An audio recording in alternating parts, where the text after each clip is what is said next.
नमस्कार दोस्तों, मैं हेमंत सैनी एडवोकेट और आप देख रहे हैं हेमंत एलएलबी लॉ। दोस्तों आज की वीडियो में हम बात करेंगे कि बेल कितने प्रकार की होती है और कोर्ट से बेल किस प्रकार से लिया जा सकता है। मैं आपकी जानकारी के लिए बता दूं कि बेल 4 प्रकार की होती है। एक तो होती है डिफॉल्ट बेल, एक होती है रेगुलर बेल, एक होती है इंटरिम बेल और चौथी होती है एंटीसिपेटरी बेल। आज हम इन 4 बेल के बारे में बात करेंगे, यानी जमानत किस प्रकार से ली जा सकती है। दोस्तों वीडियो आगे बढ़ने से पहले अगर आप मुझे फेसबुक पर देख रहे हैं तो प्लीज मेरे पेज को फॉलो करें। अगर आप मुझे यूट्यूब पर देख रहे हैं तो प्लीज मेरे चैनल को सब्सक्राइब करें ताकि ऐसे नॉलेजेबल वीडियो आपके पास आते रहे। सबसे पहले हम डिफॉल्ट बेल के बारे में बात करते हैं। सीआरपीसी के सेक्शन 167 में डिफॉल्ट बेल के बारे में बताया गया है। इसमें यह बताया गया है कि जब किसी व्यक्ति को गिरफ्तार किया जाता है तो सीआरपीसी के सेक्शन 167 में यह बताया गया है कि अगर किसी अपराध में 10 वर्ष से कम की सजा है तो उसमें पुलिस को न्यायालय में चालान 60 दिन के भीतर पेश करना होता है। अगर किसी अपराध में 10 वर्ष से अधिक की सजा का प्रावधान दिया गया है तो उसमें 90 दिन के भीतर चालान पेश करना होता है। अगर 60 व 90 दिन के भीतर अगर चार्जशीट पेश नहीं की जाती है तो हमें राइट मिल जाता है, हम डिफॉल्ट बेल लगा सकते हैं। आपकी जानकारी के लिए मैं आपको यह बता दूं कि सीआरपीसी के सेक्शन 167 में 15 दिन का समय है वह पुलिस रिमांड के लिए दिया गया है। साथ ही 60 व 90 दिन का समय है वह जुडिशियल कस्टडी के लिए दिया गया है। तो कहने का मतलब यह है कि जब 60 व 90 दिन का समय समाप्त हो जाता है तो हमें डिफॉल्ट बेल लगाने की एप्लीकेशन लगाने का राइट मिल जाता है।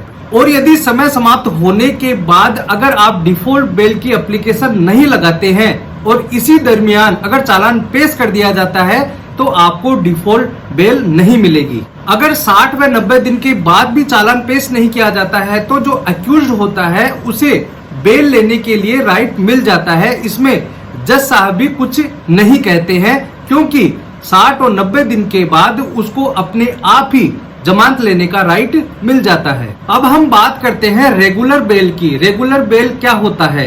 रेगुलर बेल उसे कहते हैं जब किसी व्यक्ति को गिरफ्तार किया जाता है और 24 घंटे के भीतर मजिस्ट्रेट के सामने पेश किया जाता है तो वह एक रेगुलर बेल लगाई जाती है।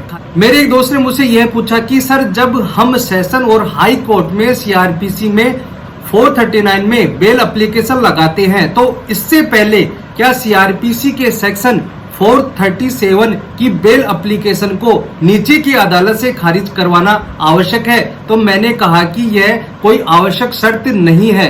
जब भी हम मजिस्ट्रेट के सामने 437 में बेल एप्लीकेशन लगाते हैं तो कोर्ट को यह पावर दी जाती है कि जब भी किसी महिला को गिरफ्तार किया जाता है या फिर किसी वृद्ध महिला को गिरफ्तार किया जाता है तो उनकी जमानत ले ली जाती है। इसलिए जब भी हम डायरेक्ट सेशन या हाई कोर्ट में बेल की एप्लीकेशन लगाते हैं तो हमें कोर्ट के द्वारा यह कहा जाता है कि आप प्रॉपर तरीके से आइए, आप नीचे की अदालत से एप्लीकेशन लगाकर आ सकते हैं। लेकिन आवश्यक शर्त नहीं है, आप सीआरपीसी के सेक्शन 439 में भी डायरेक्ट सेशन व हाई कोर्ट में जा सकते हैं। लेकिन प्रैक्टिस यह कहती है कि हमें सीआरपीसी के सेक्शन 437 में बेल एप्लीकेशन खारिज होने के बाद ही हमें सेशन और हाई कोर्ट में जाना होता है।